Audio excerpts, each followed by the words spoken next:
Hello दोस्तों, कैसे हैं आप लोग। हेलो दोस्तों, मैं अमित कुमार सिंह आपका अमित सिविल सर्विसेज एकेडमी में स्वागत करता हूं। दोस्तों, चैनल पर बहुत सारे वीडियो अपलोड किए मैंने, हिस्ट्री के हो, करंट अफेयर्स के हो, और दोस्तों ऐसी ही क्वेश्चन के सीरीज और हिस्ट्री और करंट अफेयर्स और बिहार का भी मैं दोस्तों आपके लिए इतिहास लेकर आने वाला हूं दोस्तों। ठीक है, आप याद रखिए, साइंस के भी क्वेश्चन में लेकर आऊंगा पूरा टॉपिक वाइज।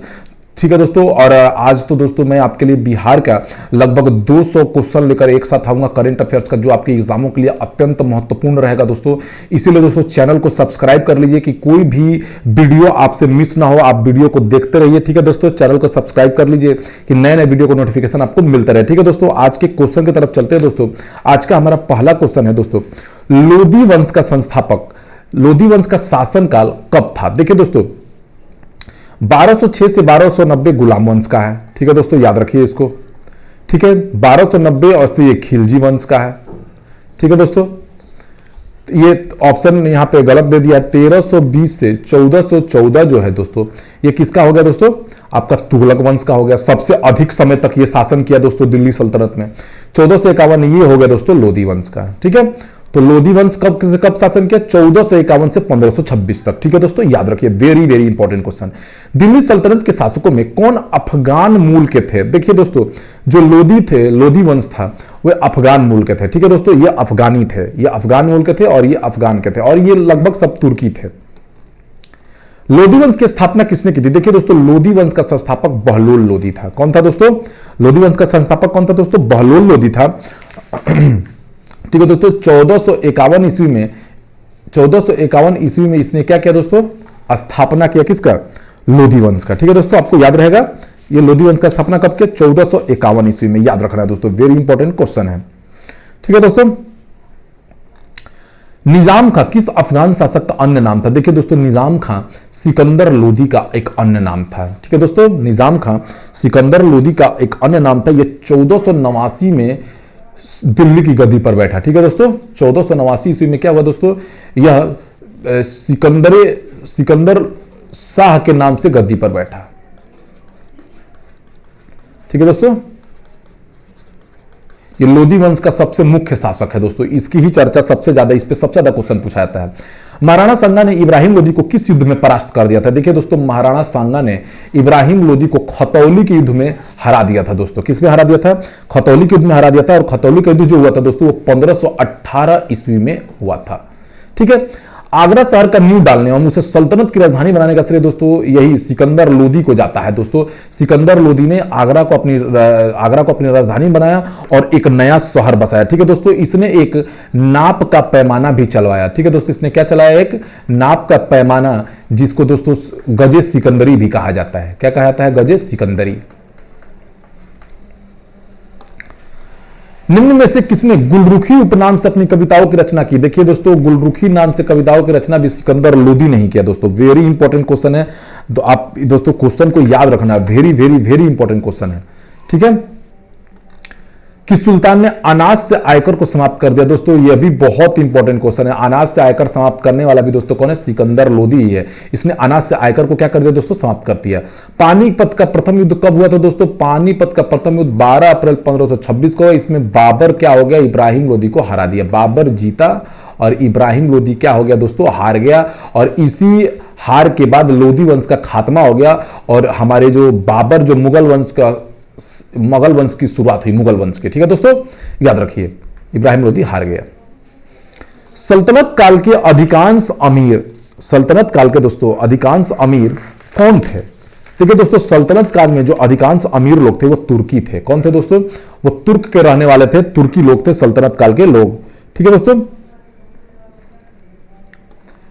अब देखिए दोस्तों, दस्तार बंदान कौन कहलाते थे। देखिए दोस्तों, जो दस्तार बंदान है दोस्तों, यह क्या होते थे दस्तार बंदान, आप जान लीजिए। दस्तार बंदान उलेमा लोग होते थे, मुस्लिमों के सबसे अनुयायी, मुस्लिम के अनुयायी होते थे, दस्तार बंदान कहलाते थे। अब देखिए दोस्तों, नेक्स्ट क्वेश्चन है, दीवारे बंदगान इनमें से कौन सा सुमेलित है। तो दोस्तों हम लोग सुमेलित करते हैं दीवाने बंदगान। दीवाने बंदगान क्या है दोस्तों, ये दीवाने बंदगान को फिरोज शाह तुगलक ने शुरू कराया। किसने शुरू कराया दोस्तों, फिरोज शाह तुगलक ने। ये किस चीज का था दोस्तों, दीवाने बंदगान जो है दासों की देखरेख के लिए था। किसके लिए था दोस्तों? यह गुलामों और दासों की किसके लिए था? देखरेख के लिए था। देखिए दोस्तों बहुत ही इंपॉर्टेंट है, कोई भी विभाग पूछ देता है। ठीक है दोस्तों, अगला है दीवाने मुस्तखान।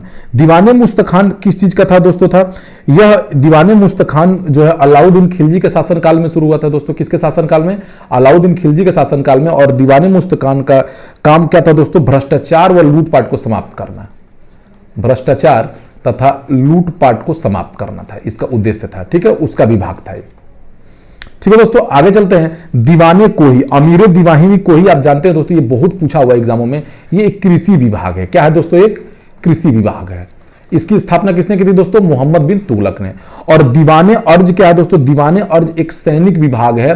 क्या दोस्तों? ये सैनिकों का एक विभाग था। इसकी स्थापना किसने की दोस्तों? बलबन ने। तो चारों का चारों सही हो गया। और ये किससे किससे संबंधित है वो भी चीजें मैंने आपको यहां पे दोस्तों बता दी। आप इसको देख लीजिए, वेरी इंपॉर्टेंट है, यहां से क्वेश्चन बनते ही बनते हैं। इनमें से कौन सा सुमेलित है? देखिए दोस्तों फिर से चलते हैं दीवाने खैरात। देखिए दोस्तों दीवाने खैरात जो है फिरोज तुगलक द्वारा शुरू किया। ये एक दान विभाग था।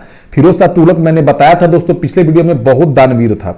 दीवाने रियासत क्या है दोस्तों? दीवाने रियासत दोस्तों बाजार नियंत्रण प्रणाली विकसित की थी। किसने? बाजार नियंत्रण प्रणाली विभाग था। ठीक है दोस्तों, अलाउद्दीन खिलजी का, याद रहेगा आपको। दीवाने इंसा क्या है दोस्तों?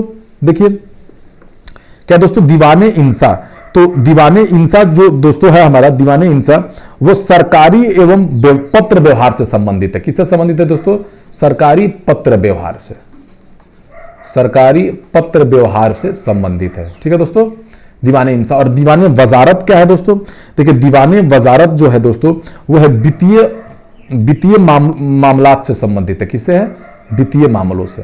तो आप देख लीजिए दोस्तों, इसमें से कुछ भी पूछ सकता है आपको एग्जाम में, कोई भी हर क्वेश्चन इंपॉर्टेंट है। और ये शेरशाह सूरी ने ही दोनों को शुरू किया था। ठीक है, निम्न में कौन सा भूमि उत्पाद पर लगने वाला कर है? ठीक है दोस्तों, क्वेश्चन क्या है? इनमें से कौन सा भूमि उत्पाद पर लगने वाला कर है? तो कौन सा दोस्तों कर है? देख लीजिए इसमें आप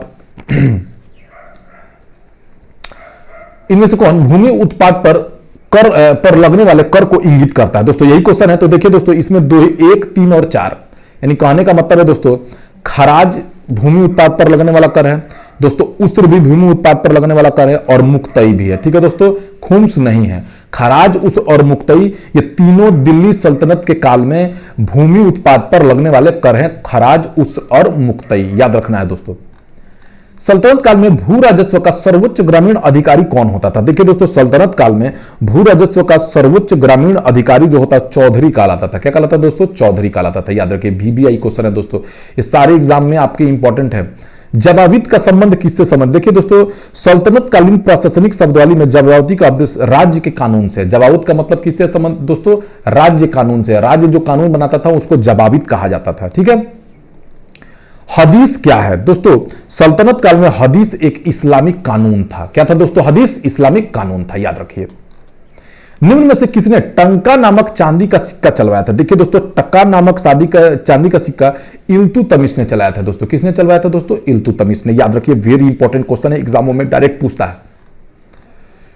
किसके सिक्कों पर बगदाद के अंतिम खलीफा का नाम अंकित है? किसके सिक्कों पर? ठीक है दोस्तों, तो देखिए दोस्तों ये नाम अंकित है दोस्तों अलाउद्दीन मसूद शाह के सिक्कों पर दोस्तों क्या अंकित है?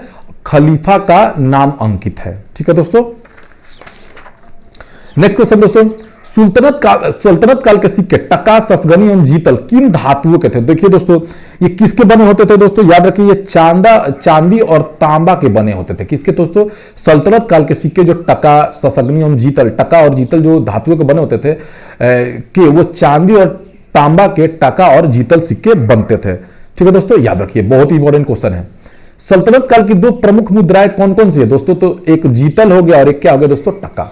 तो दोस्तों देखिए ये बहुत ही इंपॉर्टेंट वीडियो है, यहां से बहुत सारे क्वेश्चन आपके एग्जामों में रहेंगे। तो दोस्तों वीडियो मिस ना करें और दोस्तों आप इसको बार बार रिवीजन कर ले, इससे बाहर क्वेश्चन नहीं मिलेगा दोस्तों आपको एग्जाम में। ठीक है, thank you for watching my video.